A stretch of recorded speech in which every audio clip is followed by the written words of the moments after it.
नमस्कार. Eco friendly नर्सरीच्या YouTube चॅनलवर आपले सर्वांचे सहर्ष स्वागत. वृक्षदर्शन 2026. 2013 पासून आपण वृक्षदर्शन ठेवत आलो, पण ते पुण्यात ठेवलेलं होतं. आता आपली जागा बदललेली आहे.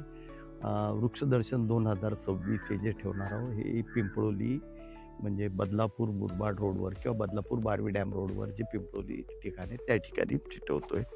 आणि 2026 हे शेवटचं प्रदर्शन असणार आहे किंवा वृक्षदर्शन 2026 हे शेवटचं आहे. कारण त्यानंतर ही आपण नर्सरी बंद करतोय. हां. तर त्यामध्ये कसं आहे माहिती आहे का, आपल्याकडे सुगंधी वनस्पती, औषधी वनस्पती, फळझाडं, मसाले, दुर्मिळ झाडं, धुपाची झाडं, नक्षत्राची झाडं म्हणजे राशी नक्षत्राची झाडं आणि राशी नक्षत्र वृक्ष झाली त्या तसंच रुद्राक्ष वगैरे अशा ज्या प्रजाती म्हणजे त्यात वड, पिंपळ, औदुंबर, नीम, स्पॅथोडिया, गुलमोहर, नीलमोहर असल्या प्रजाती असणार नाही आहेत. बऱ्याचशा दुर्मिळ असतील. धुपाचे मात्र सर्व प्रकार आपण या ठिकाणी ठेवतोय. ही गोरख चिंच आहे. याला उत्तरेमध्ये कल्पवृक्ष म्हणून हे जातं. तसं तिकडे आणखीन एक कापराचं झाड आहे. इथं हे बेलाचे इकडे 3 प्रकार आहेत. अ, हा आहे जो बेल आहे याला काटे नाही आहेत. हां. त्यानंतर हा आहे याला साधारण 1 किलो 1.5 किलोचं बेलफळ येतं. त्यानंतर हा ऊद आहे. धुपातला जो प्रकार आहे हा तो ऊद आहे.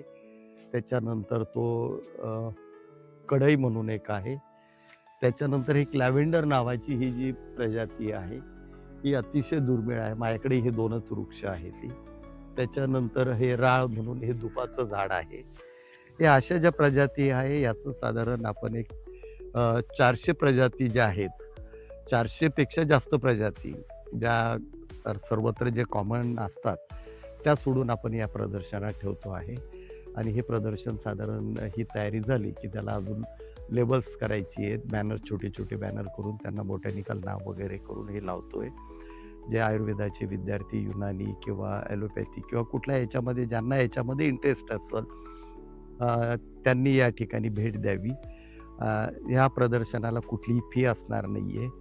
तरी हे प्रदर्शन शक्यतो आवर्जून पाहावं अशी ही आमची एक नम्र विनंती. कारण एवढ्या प्रजाती एका ठिकाणी अ, हे गोळा करताना हे आम्हाला माहिती की आम्ही कशा गोळा केलेल्या आहेत. हां. तर ह्या सगळ्या ज्या प्रजाती आहेत त्या सगळ्या आपल्याला इथं पाहायला मिळतील आणि हे शेवटचंच असेल. त्यामुळे आवर्जून पाहावं ही विनंती. चॅनलला सबस्क्राईब